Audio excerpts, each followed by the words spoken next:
தேனி, மதுரை, திண்டுக்கல், சிவகங்கை மற்றும் விருதுநகர் மாவட்டங்களின் முக்கிய குடிநீர் ஆதாரமான முல்லைப் பெரியாற்றில் கடந்த 40 ஆண்டுகளாக கழிவுநீர் கலப்பதாக எழுந்த புகாரை அடுத்து கம்பம் தொகுதி எம்எல்ஏ ஜெகநாத் மிஸ்ரா நேரில் ஆய்வு மேற்கொண்டார். கேரள மாநிலத்தின் குமுளி மற்றும் தேக்கடியில் உள்ள விடுதிகள், உணவகங்கள் மற்றும் வீடுகளிலிருந்து வெளியேறும் கழிவுநீர் தமிழகத்திற்கு வரும் ஆற்றில் கலப்பதை ஆய்வின்போது கண்டறிந்ததாக கூறப்படுகிறது. இதுகுறித்து பேசிய ஜெகநாத் மிஸ்ரா, கழிவுநீர் கலப்பதை தடுக்க சம்பந்தப்பட்ட அதிகாரிகள் உடனடியாக நடவடிக்கை எடுக்க வேண்டும் என்றும், தவறினால் தமிழக மற்றும் கேரள தமிழக வெற்றிக் கழகம் இணைந்து போராட்டம் நடத்தும் என்றும் தெரிவித்தார்.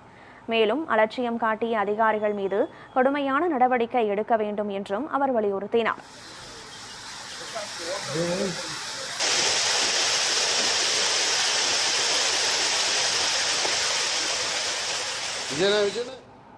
அந்த நீரானது ஒரு சாக்கடையில் கருப்பா வரக்கூடிய நீரை எந்தவித மனச்சாட்சியுமே இல்லாமல் கேரள அரசு அதிகாரிகள் இன்றல்ல நேற்றல்ல 40 ஆண்டு காலமாக நமக்கு வழங்கக்கூடிய குடிநீரில் இதை கலந்து விட்டுருக்காங்க.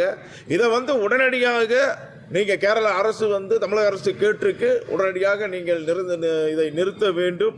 இதை நீங்கள் நிறுத்த தவறும் பட்சத்தில் தமிழக வெற்றிக் கழகத்தின் சார்பாக கேரளாவில் உள்ள நம்முடைய தமிழக வெற்றிக் கழகமும் கேரளா மக்களுடன் இணைந்து நாங்கள் இதற்கு போராடுவோம்.